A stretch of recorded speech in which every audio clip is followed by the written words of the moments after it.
plus de mobilier publicitaire encombrant les trottoirs parisiens depuis au moins un an.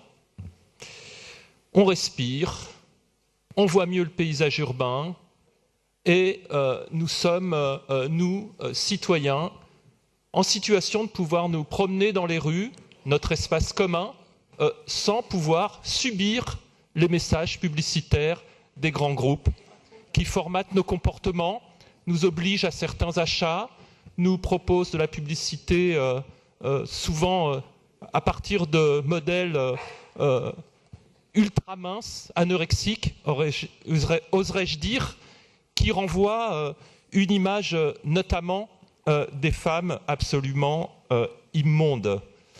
Sans parler que la publicité est souvent, outre sexiste, grossophobe, pour ne pas dire homophobe. Donc les Parisiens respirent.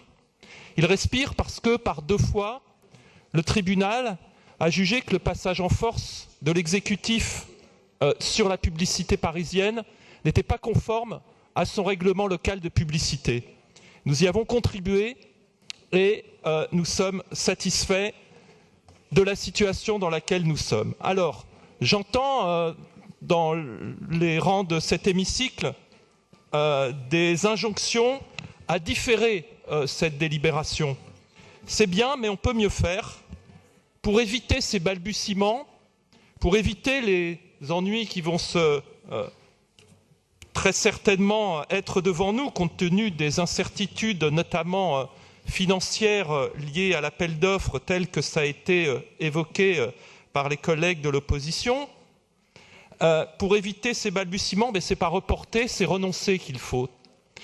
Et en renonçant définitivement à défigurer notre ville, à produire de la pollution lumineuse, à encombrer nos trottoirs, à consommer inutilement de l'énergie et encore une fois à formater les esprits, eh bien Paris serait à la hauteur de la mission et du rôle qu'elle se targue de vouloir jouer, d'être la ville leader dans le monde pour la défense du climat. Donc soyons cohérents, les Parisiens n'aiment pas la pub, ils le répètent à chaque fois que l'on leur pose la question. Cela ne les prive pas d'avoir des trottoirs sans pub, bien au contraire, ils disent en avoir assez de la publicité dans le métro, assez de la publicité de 4 mètres sur 3 sur les murs de Paris qui demeurent, et assez de publicité, on l'a vu, sur les colonnes Emma porte-affiches. Alors, c'est ce à quoi je vous y engage, à renoncer, mais je vous engage d'autant plus que la délibération qui nous est soumise est empreinte d'opacité, puisque la ville, à travers cette délibération, impose à l'opérateur une réserve technique dans ses nouveaux mobiliers pour permettre l'adoption de son parc aux nouvelles technologies. Sont visées notamment les antennes relais, les capteurs, mais sans nous dire exactement quelles sont les technologies que la ville a en ligne de mire et surtout pour quoi faire. Et est-ce que le Conseil de Paris sera informé des destinations de ces nouvelles technologies? Ces mobiliers urbains, par exemple, devraient être équipés de balises contact présentées comme des, je cite, solutions interactives mobiles offrant la possibilité de développer de nouvelles formes de dialogue avec les citoyens. Est-ce à dire que lorsque nous passerons à côté de ces nouveaux mobiliers urbains, nous allons recevoir des messages publicitaires non désirés sur nos smartphones, que nos lignes téléphoniques vont être encombrées de publicités supplémentaires? Je n'ose le croire. Donc, je préférerais que nous prenions en compte le droit de non-réception, le droit pour un citoyen de se mouvoir dans l'espace public sans être destinataire de messages commerciaux de toutes sortes. Et pour cela, il faut renoncer.